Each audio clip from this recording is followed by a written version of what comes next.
This is our CS 1400 class, and today we're going to talk a little bit about array lists. We're going to tell you what an array list is, show you how to populate and create one, and how to manipulate data in your array list. Okay, so what an array list is it's a collection of related material, much like an array is. It's a list. The only difference is it can be resized versus, if you remember, our array was just a fixed size. In order to use it, you have to import java.util.ArrayList. It's not like an array, which was just built into Java. And then there is a little bit of a drawback, is that you can only store objects in your array list. And we'll show you a little cheat workaround that we can use if you want to store numbers. So here's our comparison. Let's compare our array list to an array. An array list, you can insert, remove elements, versus an array was just a fixed size. Array lists can have objects, but in an array you could have primitive data types. Okay, so how could you store int values in array list since it only contains objects? That's the question we're going to answer now. So if you want, here's our format. You say array list, and then whatever type of data you're going to store in it, you name it, and then equals new array list. There, it does have to be these brackets here. So if you wanted to store an int, strings are objects automatically. I forgot that was first. So here we could say array list, string, I'm going to call it names, equals new array list. These little triangular brackets have to be there. It just tells that the type is going to be whatever is defined over here. You could actually put string there and it would work. Okay, now the next one we're going to do is, I can't remember, a double or integer. So instead of using the primitive data type, you can use the wrapper class. Remember when we convert from an integer to from an int to a string, or a string to an int, we use the integer.parseInt? Well, it actually can store the number. And so we can have an array of integers, just not ints. Same exact format, though. You still have to have the little triangular brackets. You could use the wrapper class to store doubles. And all this does is it creates an empty list with nothing in it. So that's the reason for all the little X's. It's just an empty list. I can't remember what the default size is, but it just kind of automatically scales based upon the amount of items that you put in it. Okay, so when you're going to add to your array list, you use the add method, and your list size is automatically resized by 1. So here we have list names.add Susie. So here's my list, and it added Susie to the very first position in my list, which happens to be the 0 position. If I added another one, Susie Fred, it would go in the 1 position. If I added Dawn, it would go into the 2 position, and so on. It's just getting added based upon the empty positions.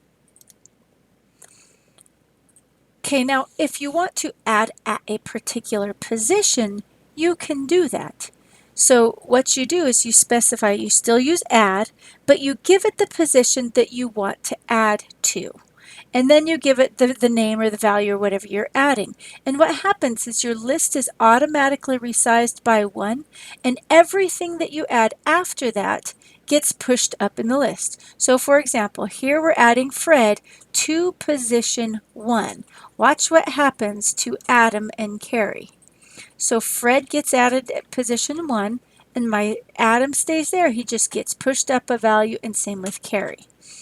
Now you do want to be careful. You have to make sure you add within the bounds of your list. So you can add at 0, 1, 2, 3. You really can't add at 4 because then it doesn't exist. At least I don't think. I'm not sure. Now I don't know. That's a question mark for you, if you can add at position 4. So you couldn't add at position 5 or 6 though, because that would exceed the list size. So add with 1 parameter just adds to the end. Add with a position and your value adds to that particular position and shifts everything else up. Contains. Contains returns true if an item's in the list, and you could use it like in an if statement. If names.contains Susie. In this case, that would return true because Susie is in the list. You could do it for numbers lists and decimal lists, whatever lists you're doing. Dot contains will just determine if an object is contained within your list. Oh, there's my animation to Susie. Get gives you the position at that particular list. So here I have an example, system.out.print statement, names.get2. So that would print out Adam. If I said int num equals numbers.get23, this would get me the value of whatever is in position 23 of your numbers list. You could also add to it sum plus equals moneylist.get6, and it would add that position to your variable here. On this .get, you do have to do something with the value that's getting returned. So in this case, we're displaying it to the screen. In this one, we're storing it into a variable. In this one, we're adding it to a value. So get. Remove. Remove something from the list. So it resizes your list automatically, and your position must exist in your list. So here, if I say names.remove1, it's going to remove position 1 from your list, our Fred. And that's going to, there's our Fred, and it will shift everything else down, and your size will no longer be that size, it will be 1 less. So in this case, 3. Okay, is empty will determine if your list is empty or not. And you would use that one in like an if statement. If names.is empty, that means there's nothing in the list. In our case, we have names in our list, and so this would return a false statement, and it would skip that if statement. False. Set replaces an item in your list with a new value. So it's kind of like add, but instead of shifting everything else, it just changes what's exactly there. So here I have names.set1 Sally. Well, if I look at position 1, oh, I never did the animation for this one, sorry. Position 1, it would put Sally right here for Adam, and then Adam would be no longer in the list. Size tells us how long the list, how many elements are actually in the list. So here we have an example of a for loop that uses that size variable. If you wanted to store it into a variable, you could. If you wanted to display it on the screen, you could. So size is just the size of the number of elements in the list. Okay, now you can do a for each loop for an array list, just like you could do a for each loop on an array. In this case, you just have to specify what type you're using. So here I have an integer list. I would say for integer I colon numbers, and this would print out every item in the list. Okay, now you can have your own user-defined class and create an array list of your user-defined class. So if you haven't done the no-brainer yet, this is kind of an example of what you're doing there. I've got a guess class, and it's got a couple of items in a toString method. So in this particular situation, if I wanted to create an array list of guesses, I could. I would just put my object type, my class type, there's guess, into my array list. You do have to instantiate it, and yes, you can declare and instantiate on one line. I just ran out of space because this class was in the way. So guesses equals new array list guess. This word right here is optional. You can leave out guess, but you do have to have the triangular brackets. Okay, now if you wanted to add to your array list, you could say guesses.add new guess Bob and 5, and that's just going based upon my constructor. My constructor is taking a name and a guess, and so that would add a new guess to my guesses list.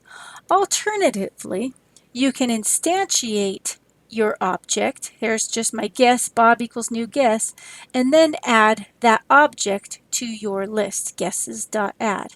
You just have to keep track of which is which, because guess is the name of my class and guesses is the list of the guess class. Kind of confusing. Okay, now if I wanted to iterate through them, I could use, so here's kind of an example of to find the lowest guess in the list. So I'm getting the guess and I'm storing it. I'm saying guesses.get position 0. So this gives me the first guess in the list because there's our position 0. Then I have a for each loop that iterates through all of the guesses. Then I've got a little if statement that compares every single guess in the list with the low. If the current guess is less than the low, then I know that the low is what my guess is going to be. Oh, that is our G right there. And it will redefine the low and eventually find your entire lowest guess in this particular list. And that is it for ArrayLists. As you do the no-brainer, the gumball guess program, this will start to kind of piece together and make more sense, and we'll see you in class.